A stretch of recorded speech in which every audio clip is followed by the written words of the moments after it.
obviously they lose. Yeah, he's not going to hit all his free throws. I mean, it was like there was a Hoosiers quality to it. It was like perfect. It really was. Well, Chris Paul, who was a huge factor for the Suns this year, couldn't get his team across the finish line. Obviously, the Suns lost to the Bucks in 6 last night, and he is already thinking about how he can get to the finals in the future. Says this or whatnot, but it's same mentality. Get back to work. You know what I mean? I ain't retiring, if that's what you're asking. That's out. So, back to work.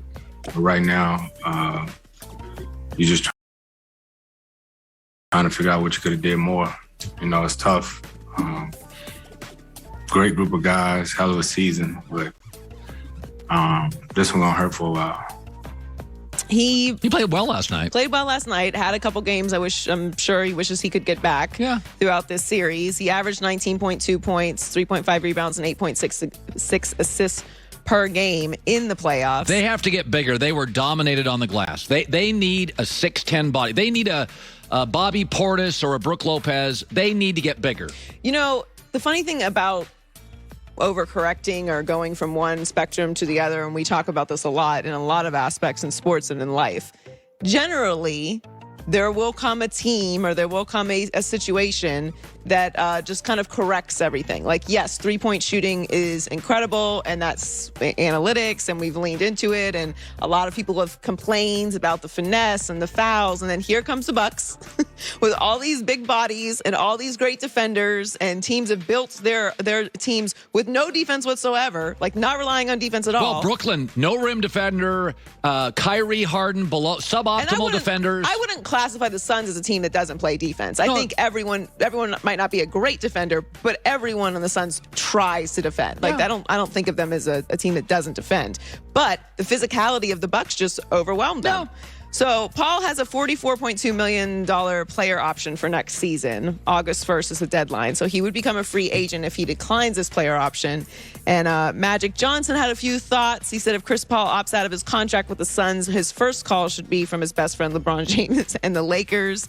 A big three with LeBron, Chris, and AD will equal a NBA championship. I don't know about that. It would be an okay fit. I would stay in Phoenix. But, I mean, Chris Paul, LeBron, and AD feels a little like Drew Holiday, Middleton, and Giannis. And by the way, AD does match up well with Giannis. So of the teams next year, if Milwaukee comes back, stays healthy, and gets to the finals, the one Western team you'd look at and go, they'd have a shot, is the Lakers because of AD. So the saga between Aaron Rodgers and the Packers will continue for a little while longer as we wait to see if he will show up to training camp next week.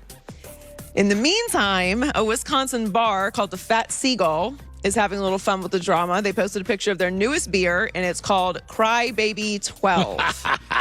I don't think that's the Bucks winning the championship, and especially the way that they did with Giannis saying he wants to stay in Milwaukee and win a championship there. His comments about going to a super team. It does make Aaron look a little needy. It's not great timing. It's not great for Aaron. Not great timing. Yeah, you look like you have the least manipulative superstar in America and the most manipulative superstar in America in the same sports fan group. And Giannis is like the most likable guy, outwardly humble, amazing story. Anti-Hollywood. I'm not on Aaron Rodgers' side of this. I don't think that the situations are the same at all. Like, let's not disregard, while what the Bucks did was incredible, they weren't this team last year. There's a reason they won the championship this year. Outside of Giannis being otherworldly incredible, Drew Holiday and PJ Tucker were massive for them this year. Yeah, like, Holiday changed the series. I mean, Bobby Portis, like, they made moves to bring in guys that contributed significantly. The situations aren't the same, but fan bases aren't going to pay attention to that. And they just won a championship. No, it is not lost on me the juxtaposition of Giannis's humility and Aaron's neediness. Not great timing. That's a good point. Joy with the news. Well, that's the news. And thanks for stopping by. The Herd Lie News. On the news. This is the Herd Lie News. Well, there were a lot of good storylines in this NBA Finals. There were. A lot of characters you could root for. Monty Williams being one of them. And he didn't get the result he wanted for his son's team in the finals. But In true Monty fashion, he proves what a class act he is. After the Game 6 loss, he made sure to stop by the Bucks locker room during their celebration and personally congratulate them on their championship. I just wanted to come and congratulate you guys as a man, as a coach. You guys deserve it, and I'm thankful for the experience. You guys made me a better coach. You made us a better team.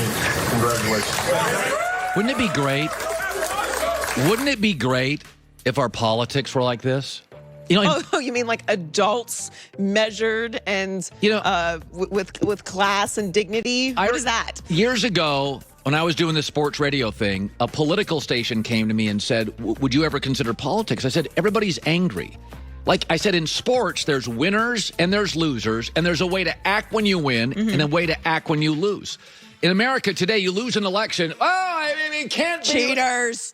Both sides, by the way, over the last 15 years, it's like sports so often does it right. Like Phoenix lost and did it right. Well, I mean, why do you put kids in sports when they're younger, even if they're not the best athlete? For a little exercise, sure, but sports teaches you certain values that you use throughout your life, like hard work pays off. If you practice really hard, you will play better. If you work on a specific skill, you will get better at it. If you lose, that's okay. Sometimes you're going to lose in life. How do you handle those losses? Do you kick and scream and throw a fit and call the other team cheaters? Or do you get up and dust yourself off and work harder? Like there's values that you can learn in sports. Yeah. Monty is, I mean, they were raving about him on the broadcast last night, and rightfully so. He's just one of those guys who has put in the work throughout his career. He's made incredible relationships, and he's also a great coach. Like being a good person has extreme value, obviously, but he's also a great coach. What he's done with the Suns is remarkable. He's been there for 2 seasons. The year before he got there, the team's record was 19-63. He improved them to 34-39 and just missed the playoffs, going 8-0 in the bubble. And this year they're in the finals in Game 6. In the last 2 years, I've been disappointed on both sides of the political aisle with so many adults. It's remarkable how often our young kids in sports, in crisis, act with such refinement and class. Like in America the last 2 years, adults are embarrassing.